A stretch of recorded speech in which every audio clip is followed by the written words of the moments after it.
ಬೆಳ್ಳಂಬೆಳಗ್ಗೆ ಬೆಳ್ತಂಗಡಿಯಲ್ಲಿ ಭಾರೀ ಅಗ್ನಿ ಅವಘಡ ಸಂಭವಿಸಿದ್ದು ಹೀಲಿಯಂ ಗ್ಯಾಸ್ ಸೋರಿಕೆಯಿಂದಾಗಿ ಅಂಗಡಿಗಳು ಭಸ್ಮ ಆಗಿವೆ. ಬೆಳ್ತಂಗಡಿ ನಗರದ ಹೆರಾಜೆ ಕಾಂಪ್ಲೆಕ್ಸ್ ಬೆಂಕಿಗೆ ಆಹುತಿಯಾಗಿದೆ. ಕೆಎಎಫ್ ಕ್ರಿಯೇಟಿವ್ ಶಾಪ್ನಲ್ಲಿ ಹೀಲಿಯಂ ಸ್ಫೋಟ ಆಗಿದ್ದು ಶಾರ್ಟ್ ಸರ್ಕ್ಯೂಟ್ನಿಂದ ಹೀಲಿಯಂ ಸ್ಫೋಟವಾಗಿರೋ ಶಂಕೆ ಇದೆ. ಶಾಪ್ ಒಳಗೆ ಇದ್ದ ಎಲ್ಲ ವಸ್ತುಗಳು ಬೆಂಕಿಗೆ ಆಹುತಿ. ಅಗ್ನಿಶಾಮಕ ಸಿಬ್ಬಂದಿ ಬೆಂಕಿ ಹರಸಾಹಸ ಪಡ್ತಾ ಇದ್ದಾರೆ. ಇಡೀ ಕಾಂಪ್ಲೆಕ್ಸ್ ಹೊತ್ತಿ ಉರಿತಾ ಇರೋದನ್ನ ನೀವು ನೋಡ್ತಾ ಇದ್ದೀರಿ. ಅಂಗಡಿಯಲ್ಲಿ ಬೆಂಕಿ ನೋಡಿ ಮೂರ್ಛೆ ಹೋಗಿದ್ದಾರೆ ಮಾಲಕರು. ಬೆಂಕಿ ಕೆನ್ನಾಲಿಗೆಯಿಂದ ಲಕ್ಷಾಂತರ ರೂಪಾಯಿ ಮೌಲ್ಯದ ವಸ್ತುಗಳು ಸುಟ್ಟು ಕರಕಲಾಗಿ ಹೋಗಿದೆ. ಇದರಿಂದ ಆ ದೃಶ್ಯ ನೋಡಿ ಆ ಅಂಗಡಿ ಮಾಲಕಿ ಮೂರ್ಛೆ ಹೋಗಿದ್ದಾರೆ.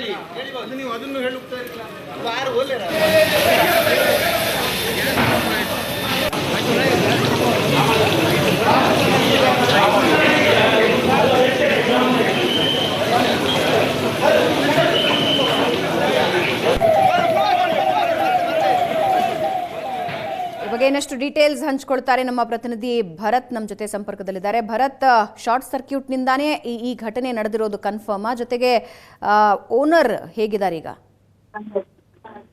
ಭಾವನಾ, ಹೌದು. ದಕ್ಷಿಣ ಕನ್ನಡ ಜಿಲ್ಲೆಯ ಬೆಳ್ತಂಗಡಿಯಲ್ಲಿ ಬೆಳ್ಳಂಬೆಳಗ್ಗೆ ಈ ಘಟನೆ ನಡೆದಿರುವಂತದ್ದು. ಅಂದ್ರೆ ಬೆಳ್ತಂಗಡಿ ನಗರದಲ್ಲಿ ಒಂದು ಹೆರಾಜೆ ಅನ್ನುವಂತ ಒಂದು ಕಾಂಪ್ಲೆಕ್ಸ್ ಇದೆ. ಇದರಲ್ಲಿ ಕೆಎಫ್ ಕ್ರಿಯೇಟಿವ್ ಹೆಸರಿನ ಒಂದು ಶಾಪ್ ಇರುವಂತದ್ದು. ಅದರಲ್ಲಿ ಈ ಹೀಲಿಯಂ ತುಂಬಿದ ಬಲೂನ್ ಅನ್ನ ಈ ಒಂದು ಶಾಪ್ ನಲ್ಲಿ ಸಹಜವಾಗಿ ಅವರು ಇಟ್ಟಿದ್ರು. ಅಂದ್ರೆ ಬೇರೆ ಬೇರೆ ಡೆಕೋರೇಟಿವ್ ಐಟಮ್ ಗಳ ರೀತಿಯಲ್ಲಿ ಅದು ಶಾಪ್ ನಲ್ಲಿ ಇತ್ತು. ಆದ್ರೆ ಶಾರ್ಟ್ ಸರ್ಕ್ಯೂಟ್ ನ ಕಾರಣದಿಂದಾಗಿ ಆ ಒಂದು ಅಂಗಡಿಯಲ್ಲಿ ಬೆಂಕಿ ಹತ್ಕೊಂಡಿರುವಂತದ್ದು. ಬೆಂಕಿ ಹತ್ತಿಕೊಂಡ ತಕ್ಷಣ ಒಳಗಡೆ ಇದ್ದಂತ ಎಲ್ಲ ವಸ್ತುಗಳು ಕ್ಷಣಕಾಲಕ್ಕೆ ಅಲ್ಲಿ ಬೆಂಕಿಗೆ ಆಹುತಿಯಾಗಿದೆ. ಅದರ ಜೊತೆಗೆ ಆ ಹೀಲಿಯಂ ತುಂಬಿದ ಆ ಬಲೂನ್ ಏನಿದೆ ಅದರಿಂದಲೂ ಕೂಡ ಗ್ಯಾಸ್ ಸೋರಿಕೆಯಾಗಿ ಈ ಒಂದು ಕಟ್ಟಡಕ್ಕೆ ಬಹಳ ದೊಡ್ಡ ಮಟ್ಟದಲ್ಲಿ ಬೆಂಕಿ ಹತ್ತಿಕೊಂಡಿರುವಂತದ್ದು. ಸದ್ಯಕ್ಕೆ ಬೆಳ್ತಂಗಡಿಯ ಶಾಪ್ಸ್ ಇದ್ವು ಭರತ್ ಕಾಂಪ್ಲೆಕ್ಸ್ ಅಲ್ಲಿ?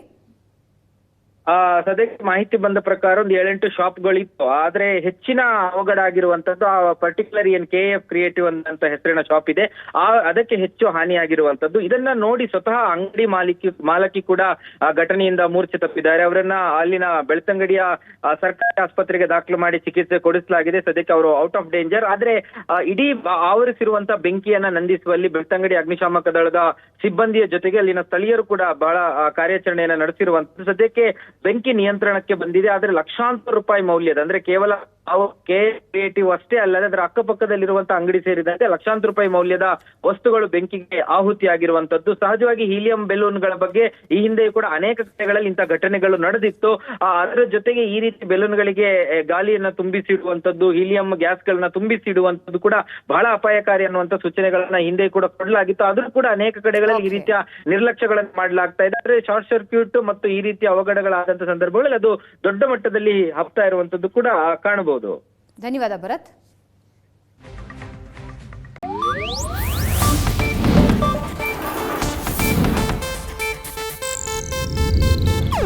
ಇದು ಏಷ್ಯಾನೆಟ್ ನ್ಯೂಸ್ ನೆಟ್ವರ್ಕ್ ಪ್ರಸ್ತುತಿ.